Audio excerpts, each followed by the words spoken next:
کاش وہ ہمیشہ ایسے ہی ہنستی رہے، وہ اسے کوئی دکھ نہ دے اور اس کی زندگی سے نکل جائے۔ اب ذرا سنجیدہ موضوع پر بات کر لی جائے، اس نے ارد گرد دیکھتے ہوئے پوچھا۔ وہاں کوئی نہیں تھا، لیکن وہ پھر بھی بے حد محتاط تھا۔ ایوت البتہ۔ ہاں ہاں، کیوں نہیں؟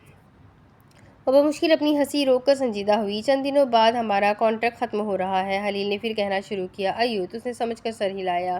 وہ پوری بات تو سن لو۔ وہ جھنجھلایا، لیکن اپنی جھنجھلاہٹ فی الحال اس کے سامنے ظاہر نہ کی۔ کیا تم واقعی شادی ختم کرنا چاہتی ہو ایوت؟ اس نے بغیر کسی ششپنج کے کہا۔ اس کا موڈ بہتر ہو گیا تھا۔ وہاب اور ہادی کا بھی نہیں سوچو گی؟ اس نے پھر پوچھا۔ وہ صرف ایک لمحے کے لیے چونکی تھی، لیکن بے خوف ہو کر اگلے ہی لمحے اس نے کہا، اصلا کبھی نہیں۔ اتنی خود غرض ہو؟ خلیل کو دکھ ہوا یا نہیں، لیکن اس کے چہرے پر افسوس ظاہر ہوا، جو نہ جانے کیوں بہار کو اچھا نہیں لگا۔ خود غرض تو نہیں ہوں، بس اپنی زندگی جینا چاہتی ہوں، اس نے شانے اچکا کر کہا۔ تمام، تمہیں طلاق کے کاغذات مل جائیں گے 22 دن بعد۔ اس نے زبردستی مسکرا کر تصحیح کی۔ ہاں 22 دن بعد۔ وہ بھی پھیکا سا مسکرایا۔ تمہیں دکھ نہیں ہوگا؟ بہار نے اس بے مروت انسان کو دیکھا۔ جھوٹے منہ ہی کہہ دیتا کہ میرے لیے رک جاؤ، اصلا بچوں کے لیے نئی ماں کا انتظام کرنا ہوگا، میں کر لوں گا، اس نے بے نیازی سے شانے اچکا کر کہا۔ وہ اندر تک سلگ گئی، سارا موڈ غارت ہو گیا۔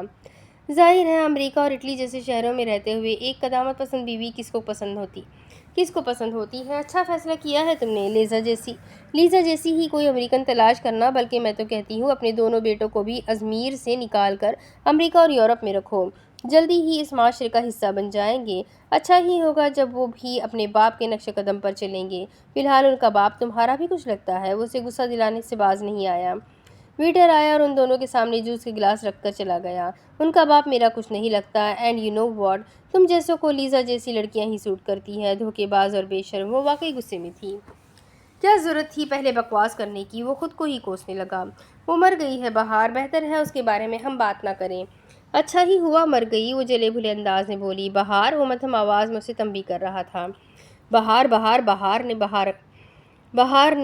بہار نے وہ چیخ کر بولتے ہوئے اٹھ کھڑی ہوئی۔ خلیل نے حیرت سے اسے دیکھا اور وہ اس کی مری ہوئی بیوی سے جیلس ہو رہی تھی۔ اچھا ہی ہوا وہاں کوئی نہیں تھا، ورنہ اپنے گاڈ فادر کی بیوی سے ہونے والی عزت افزائی کبھی بھول نہ پاتے۔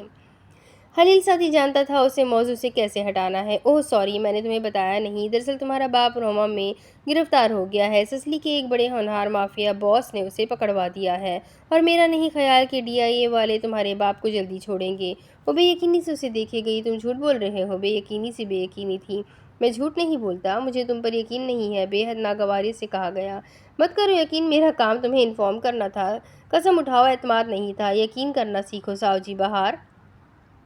تم جھوٹ بول رہے ہو، میں یقین سے کہہ سکتی ہوں۔ وہ دونوں ہاتھ اٹھا کر پر یقین لہجے میں بولی۔ اللہ اللہ، یا اللہ اللہ، یا اللہ اللہ۔ ایک طرف مافیا باپ سے نفرت کرتی ہو اور دوسری طرف ہمیشہ اس کا دفاع کرتی ہو، ایسے کیسے چلے گا بہار؟ مجھ پر بھی کبھی یقین کر لیا کرو، تم ہمیشہ جھوٹ بولتے ہو۔ اب بھی کوئی نیا ڈرامہ ہوگا؟ تمہارے باپ والی عادت نہیں ہے مجھ میں، بہتر ہوگا اپنی حد میں رہو۔ سیریسلی؟ وہ حیران کن نظر سے اسے گھور کر رہ گیا۔ تمہیں تو میں دیکھ لوں گی، فی الحال تو اپنے باپ کی خیر مناؤ۔ یہاں فی الحال میرے علاوہ ایسا کوئی نہیں جو تمہاری مدد کرے جنم۔ آخری لفظ اس نے ایسے ہی چھیڑنے کو کہہ دیا، لیکن اس کا ری ایکشن کافی غلط آیا، کیونکہ غصہ نکالنے کو جب بہار کو کچھ نہ ملا تو اس نے خلیل پر جوس کا گلاس اٹھا کر گرا دیا۔ اللہ اللہ، یا اللہ اللہ، یا اللہ اللہ۔ اس اچانک حملے کے لیے تیار نہیں تھا، فوراً اٹھ کھڑا ہوا۔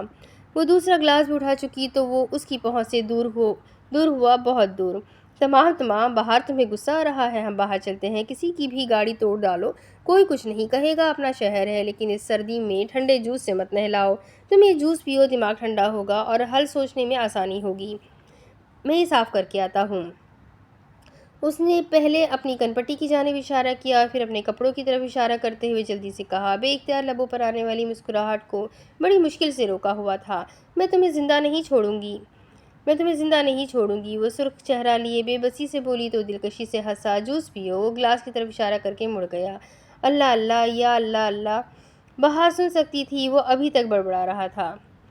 11 نومبر، چند گھنٹے قبل، وہ کالی سلیو لیس شرٹ اور ٹراؤزر میں ملبوس ٹریڈ مل پر دوڑ رہا تھا جب اس کا فون تھر تھرایا۔ اس نے مشین بند کی اور فون کی طرف بڑھا جو کمرے کے کونے پر رکھے میز پر رکھا ہوا تھا۔ وہ عام آدمی نہیں تھا اور اسی لیے اسے آنے والی فون کالز بھی عام نہیں تھیں۔ اسکرین پر نظر پڑی تو بڑے حرف میں نائنٹل فاکس لکھا جگمگا رہا تھا۔ اس کا دل کیا کہ کال نہ اٹھائے، کیونکہ جس جلے ہوئے انداز میں بات کرتا تھا، لیام کو اس سے بات کرنے کا دل نہیں کرتا تھا۔ عجیب سا آدمی تھا، خود کو گویا خلیل سعدی کا بھائی سمجھتا تھا جو اس کے نام پر اتراتا پھرتا تھا۔ لیکن یہ بھی حقیقت تھی کہ مافیا کے ساتھ دوستی انسان کو عام سے خاص بنا دیتی ہے، اور ان کے ساتھ دشمنی آپ کو سیدھا اوپر پہنچا دیتی ہے۔ احمد کی 5 انگلیاں فی الحال پوری طرح سے گھی میں تھی۔ لیام کو خلیل سعدی کے ساتھ ساتھ اس کے برے وقت کا بھی بے صبری سے انتظار تھا۔ اس نے کال آنسر کر دی کہ کہیں کل رات کے مطالبے کو خلیل سعدی نے ٹھکرا نہ دیا ہو۔ کال ریسیو کرنا بہتر آپشن تھا۔ کان کھول کر سن لو لیام جان، بڑے کام کی خبر ہے، احمد نے خبری والے انداز میں کہا۔ اس کا لہجہ بے حد دوستانہ تھا۔ وہ حیران ہوا۔ سن رہا ہوں، اس کا لہجہ بیزار سا تھا۔ بہار خانم کے بارے میں خبر ہے؟ اب ایسے بدتمیزی سے بات کرو گے تو میں تھوڑی نہ بتاؤں گا۔ وہ پہلی بات پر چونکا اور دوسری بات پر چہرے پر پھر ناگواریت کے تاثرات ابھرے۔ احمد، اگر تمہارا وقت فالتو ہے تو ٹھیک ہے، ورنہ مجھے اور بھی کام ہے۔ کیا خبر ہے بہار کے بارے میں؟ فی الحال احمد کو ناراض کرنا فائدے میں نہیں تھا۔ اسے کاسٹ آف بینیفٹ کو ساتھ لے کر چلنا ہوتا تھا۔ وہ گھر سے باہر ہے، احمد نے پرسرار انداز میں بتایا۔ کہاں، کس کے ساتھ؟ ظاہر ہے اپنے شوہر کے ساتھ۔ لیام کا جوش مان پڑ گیا، لیکن پھر دماغ میں کچھ بلنک ہوا۔ کون سے ریسٹورنٹ میں ہیں وہ لوگ؟ اس نے بے صبری سے پوچھا۔ میں نے یہ تو نہیں بتایا کہ وہ کسی ریسٹورنٹ میں ہے۔ احمد کا انداز مشکوک ہوا۔ خلیل سعدی پبلک پلیس پر کبھی نہیں جاتا۔ اس نے چند گھنٹوں کے بعد کوئی ریسٹورنٹ ہی بک کروایا ہوگا، اور کم از کم کوئی مسلمان ترک اپنی بیوی کو کسی بار یا کلب میں نہیں لے جا سکتا، وہ بھی اٹلی جیسے ملک میں۔ مان گئے باس، ویسے بیوقوف نہیں ہو لیام جان، خلیل سعدی کو دیکھا ہوا ہے۔ آج یہ پردہ بھی اٹھ جائے گا۔ ریسٹورنٹ کا نام بتاؤ۔ جواباً احمد نے ریسٹورنٹ کا نام پوچھا۔ تم میری مدد کیوں کر رہے ہو احمد؟ سب سے ضروری سوال وہ ہمیشہ آخر میں پوچھا کرتا تھا۔ وہ کیا ہے نا لیام جان، دو انسان دوستوں کو آپس میں لڑوانے کا شوق کافی عرصے سے اپنے دل میں پالے ہوئے ہوں۔ تم خلیل سعدی جیسے انسان کی بیوی سے پنگا لے رہے ہو، بھائی داد تو بنتی ہے۔ آج اس کا فائنل شو ڈاؤن دیکھنا چاہتا ہوں۔ ٹھیک ہے، ریسٹورنٹ میں ملو۔ اس نے فون کال ڈسکنیکٹ کی۔ میرا انتظار کرو خلیل سعدی، بہار سلطان کا دماغ تو میں خراب کروں گا، وہ غیر مرئی نکتے کو گھولتا ہوا کہہ رہا تھا۔ آج وہ پہلی مرتبہ خلیل سعدی کے روبرو ہونے والا تھا۔ اسے آج اچھے سے تیار ہونا چاہیے۔ فارمل بلیک 3 پیس سوٹ جو ایک مافیا دوسرے مافیا سے ملاقات کے وقت پہنتے ہیں، وہ بھی ایسا ہی سوٹ پہنے گا کیونکہ سب یہی پہنتے ہیں۔ خلیل سعدی اسے اس رنگ میں دیکھ کر سمجھ جائے گا کہ وہ کسی سنجیدہ مقصد کے لیے آیا ہے، وہ بہار سلطان کے لیے آیا ہے۔ وہ آدھے گھنٹے سے اس ریسٹورنٹ کے باہر چکر لگا رہا تھا۔ خلیل سعدی جب واش روم کی طرف چلا گیا تو اسے احمد کی کال آئی تھی۔ اسے اوکے کا سگنل لے کر وہ فوراً ریسٹورنٹ کے اندر چلا گیا۔ پہلے تو اسے آؤٹ ڈور ایریا کی طرف جانے نہیں دیا گیا، لیکن احمد نے اس کا معاملہ آسان کروایا اور وہ اس جگہ پہنچا جہاں بہار پریشان سی ٹہل رہی تھی۔ ایک لمحے کو وہ ٹھہر سا گیا۔ خلیل اسے اپنی بیوی کے ساتھ دیکھے گا تو کیا کرے گا؟ اسے فوراً واپس چلے جانا چاہیے۔ نہیں رکو، یہاں تک آنے کا کوئی تو فائدہ ہو۔ وہ آگے بڑھایا۔ مرحبا بہار، اکیلی بیٹھی ہو؟ اس نے مسکرا کر ہاتھ ملانے کے لیے آگے بڑھایا اور ارد گرد دیکھا۔ وہ ابھی نہیں آیا تھا۔ شکر ہے لیام، تم آ گئے۔ بابا کو یہاں DIA والوں نے پکڑ لیا ہے، پلیز کچھ کرو۔ وہ جو سلام دعا کے بعد اسے یہی بتانے والا تھا ٹھنڈا پڑ گیا۔ خلیل سعدی اسے پہلے ہی بتا چکا تھا۔ ایسا تو ہوتا ہے ایسے کاموں میں۔ تم مجھے کانٹریکٹ کے بارے میں بتاؤ، وہ تمہیں طلاق تو دے گا نا؟ وہ فکر مندی سے پوچھ رہا تھا۔ بہار نے اس سے ہاتھ نہیں ملایا تو وہ ہاتھ واپس کھینچ کر خلیل کی چھوڑی ہوئی کرسی پر بیٹھ گیا۔ تمہارا دماغ خراب ہے؟ میں تمہیں بتا رہی ہوں کہ میرے بابا کو گرفتار کر لیا گیا ہے اور تم مجھ سے میری طلاق کا پوچھ رہے ہو؟ ہوش میں ہو؟ لیام کو فوراً اپنی غلطی کا احساس ہوا۔ میں کچھ کرتا ہوں، وہ جلد ہی باہر ہوں گے۔ اب وہ بے دلی سے بولا۔ اسے کیوں لگتا تھا کہ خلیل سعدی نہ صحیح بہار اسے چھوڑ دے گی۔ ابھی کچھ کرو پلیز، مجھے بابا سے ملنا ہے، وہ منت کرتے ہوئے بولی۔ اپنے خلیل سعدی کو کہو وہ کچھ کرے، آفٹر آل وہ بھی مافیا ہے اور تمام مافیا ایک فیملی کی طرح ہوتے ہیں۔ لیام جھنجھلا گیا۔ اسے لیام کی فکر ہی نہیں تھی۔ وہ بہار کے پاس اس کا لہجہ نوٹ کرنے کا وقت نہیں تھا، لیکن وہ خلیل سعدی کے نام پر ٹھٹک گئی۔ وہ خلیل سعدی کے ساتھ وہاں موجود تھی اور اس وقت وہ لیام کے ساتھ تھی۔ خلیل اسے دیکھ کر کیا کرتا؟ وہ لیام جان کو کم از کم اپنے سامنے مرا ہوا نہیں دیکھ سکتی تھی۔ بہار نے اس دروازے کی طرف دیکھا جہاں خلیل گیا تھا۔ اس نے تھوک نگلا۔ ٹھیک ہے، میں خلیل سے کہہ دوں گی، اب تم جاؤ یہاں سے۔ لیام نے حیرت سے اسے دیکھا۔ تم بدل گئی ہو بہار، وہ افسوس سے بولا۔ میں بدلی نہیں ہوں لیام، بس تمہیں اپنے سامنے قتل ہوتا ہوا نہیں دیکھنا چاہتی۔ اب جاؤ بھی یہاں سے، اس سے پہلے کہ وہ واپس آ جائے۔ وہ خوفزدہ ہوئی۔ تم مجھ سے اتنا ڈرتی ہو؟ وہ حیران ہوا۔ میں حلیل سے ڈرتی نہیں ہوں۔ اگر تم بیٹھے رہنا چاہتے ہو تو 2 منٹ مزید انتظار کر لو۔ وہ اپنی گن ہمیشہ اپنے ساتھ ہی رکھتا ہے۔ اس نے شانے اچکا کر کہا اور ٹیک لگا کر وہ پرسکون ہو کر بیٹھ گئی۔ اگر لیام نہیں جانا چاہتا تھا تو وہ اسے زبردستی نہیں بھیج سکتی تھی۔ اس نے ویسے بھی لیام کو وہاں آنے کا دعوت نامہ نہیں بھیجا تھا۔ تمام تم جلد اس سے طلاق لوگی اور پھر ہم شادی کریں گے، وہ کہتا ہوا اٹھ کھڑا ہوا اور اسے باور کروانا نہیں بھولا۔ کیوں؟ کیا تم نے بابا کے لیے کام کرنا چھوڑ دیا ہے؟ وہ بھی بہار تھی، اپنی کرنا جانتی تھی۔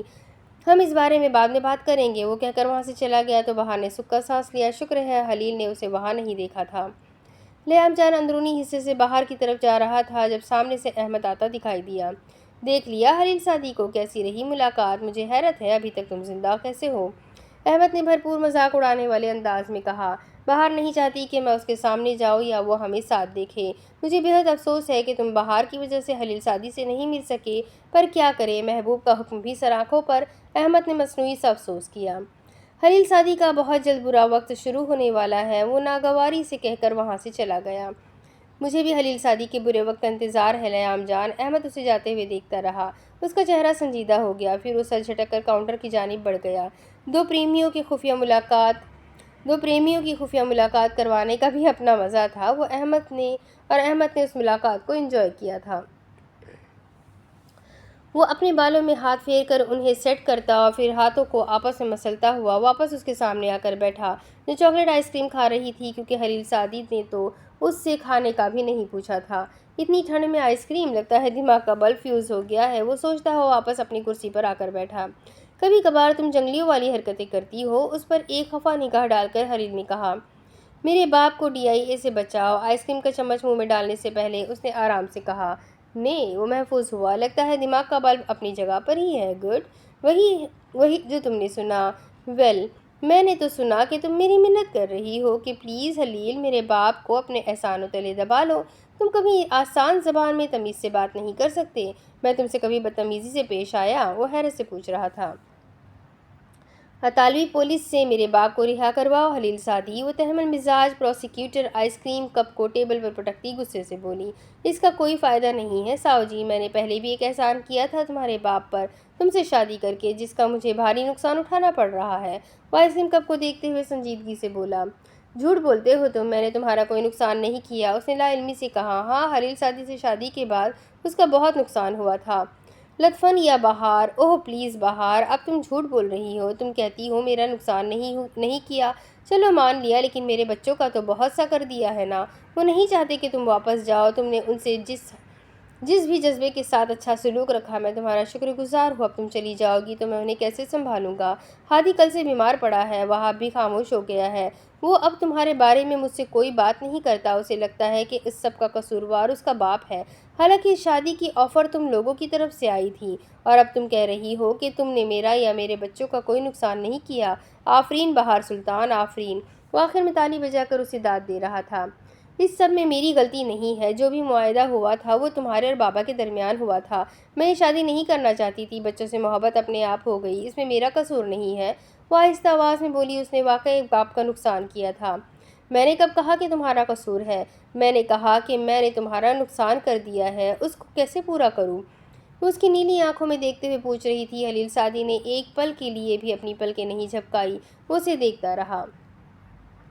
رک جاؤ بہار، مت جاؤ، میرے بچوں کو تمہاری ضرورت ہے۔ اس کا انداز حکم دینے والا نہیں تھا، لیکن جذبات سے عاری تھا۔ اپنی انا کو مار کر اتنا کہنا کہ رک جاؤ مشکل نہیں تھا، لیکن اپنی انا کو مار کر یہ کہنا کہ میرے لیے رک جاؤ بے حد مشکل تھا۔ اور تمہیں ایک مبہوت سی امید تھی کہ وہ کچھ اچھا بولے گا، وہ بولے گا ہاں میرے لیے رک جاؤ، کاش وہ یہ بول دے۔ حلیل سعدی نے ایک پل کو آنکھیں بند کر کے کھول دی اور دوبارہ اس کی آنکھوں میں دیکھا۔ بہار کی آنکھوں میں دھوکہ نہیں تھا، اس کی آنکھیں ریاکاری اور چالاکی سے پاک معصوم آنکھیں تھیں۔ وہ جو ان آنکھوں میں دیکھ کر آسانی سے جھوٹ بول لیا کرتا تھا وہ حلیل سعدی تھا۔ مجھے اپنے لیے تمہاری ضرورت نہیں ہے بہار۔ اس کے لیے اظہار محبت نہایت کٹھن تھا۔ وہ کہہ کر بہار کے پیچھے موجود سوئمنگ پول کو دیکھنے لگا۔ بہار کے دل میں چھن سے کچھ ٹوٹا تھا۔ اس کا دل کیا خلیل سعدی کا چہرہ بگاڑ دے۔ کتنی آسانی سے وہ دل توڑ دیا کرتا تھا۔ وہ کہاں سے اتنی ہمت لاتا تھا؟ اس کا دل ہر چیز سے اچاٹ ہو گیا۔ ایک مرتبہ تو وہ کہہ دیتا کہ بہار رک جاؤ، ہاں میرے لیے ہی صحیح لیکن رک جاؤ، مجھے بھی تمہاری ضرورت ہے، مجھے بھی تمہارے بچوں کی ضرورت نہیں ہے۔ اس نے بڑی ہمت کر کے کہا، کیونکہ خلیل سعدی کے سامنے ڈٹے رہنا بڑی ہمت والا کام تھا۔ اس کے ایسا کہنے پر خلیل نے واپس اسے دیکھا۔ اس کی آنکھیں بولتی تھیں اور اس کی آنکھیں کہہ رہی تھی کہ بہار ضد کر رہی ہے، جھوٹ بول رہی ہے، وہ خود غرضی بمقابلہ خود غرضی کر رہی ہے، وہ رکنا چاہتی ہے، وہ چاہتی ہے کوئی اسے روکے۔ کیا خلیل سعدی کو ایسا کرنا چاہیے؟ یعنی وہ تکلیف سے بولا، وہ خود ہی کیوں نہیں سمجھ جاتی کہ وہ چاہتا ہے بہار رک جائے؟ اب کیا ہر بات زبان سے کہنا ضروری ہے؟ یعنی کہ میں تم سے الگ ہونے کے بعد دوبارہ شادی کروں گی اور اپنی زندگی خوبصورت بناؤں گی، اپنے طریقے سے جیوں گی، اپنی اولاد سے محبت کروں گی، اور اس سے آگے وہ کچھ نہیں بول سکی تھی۔ وہ اس کا دل نہیں دکھانا چاہتی تھی۔ اچھا، لیام جان کے ساتھ شادی کرو گی؟ بالکل، لیام جان کے ساتھ شادی کروں گی، وہ ڈھیٹو کے سے انداز میں بولی، لیکن اب لیام جان سے بھی اسے کوئی غرض نہیں رہی تھی۔ اسے کسی اور سے محبت ہو گئی تھی، اور وہ کیسے اسے چھوڑنے کی باتیں کر رہا ہے؟ وہ غیر مسلم ہے ساوجی بہار سلطان، وہ لفظ چبا کر بولا۔ مجھے معلوم ہے، وہ بھی سنجیدگی سے بولی۔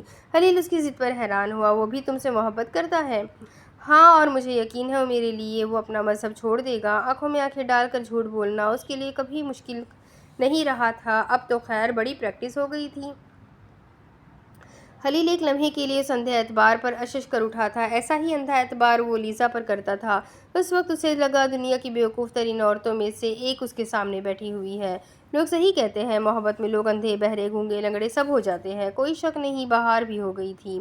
تمام۔ اس نے کبھی کہا کہ وہ تم سے محبت کرتا ہے؟ یا چلو یہ بتاؤ، کبھی اس سے یہ پوچھا کہ وہ تم سے شادی کرنے کے لیے اپنا مذہب تبدیل کرے گا؟ مجھے یقین ہے وہ کر لے گا، اس نے نپے تلے انداز میں کہا، کیونکہ پختہ یقین تو اسے بھی نہیں تھا۔ پھر تو وہ کسی بھی عیسائی لڑکی کے لیے عیسائیت کا مذہب اپنا سکتا ہے۔ بہار، تم مجھے کنفیوز کر رہے ہو، جھنجھلائی۔ ایک غیر مسلم مرد سے صرف اسی لیے شادی کر رہی ہو کہ تم اس سے محبت کرتی ہو؟ کیا تمہیں یقین ہے کہ تم اس کا مذہب تبدیل کروا لو گی؟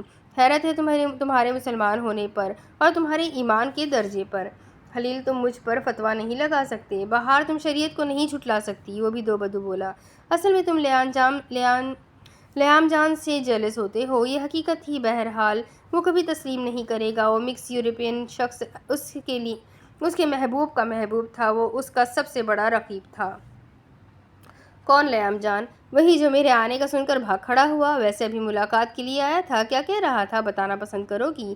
یہ شخص، اف، اللہ جانے کون سا جن اپنے پاس رکھتا ہے جسے ہر شے کی خبر ہو جاتی ہے۔ تمہیں کیسے معلوم؟ بہار نے حیرت ظاہر نہیں کی، بس عام سے لہجے میں پوچھا۔ تم ملنا چاہتی تھی، میں نے اسے یہاں بلا لیا، سمپل۔ اب اگر تم مجھ سے یہ توقع رکھتی ہو کہ اپنی غیر موجودگی میں لیام جان جیسے شخص سے تمہیں سسلی میں ملنے دوں گا تو سوری، ایسا ممکن نہیں ہے۔ وہ مسکرایا۔ میرے بابا کو رہا کرواؤ، وہ جب تھک گئی تو واپس اسکوائر 1 پر آ گئی۔ اوکے، پھر بدلے میں مجھے کیا دو گی؟ وہ ریلیکس انداز میں بیٹھا ہوا تھا، جیسے اس کے بغیر تو سلطان عمر کو کوئی جیل سے نکلوا ہی نہیں سکتا تھا۔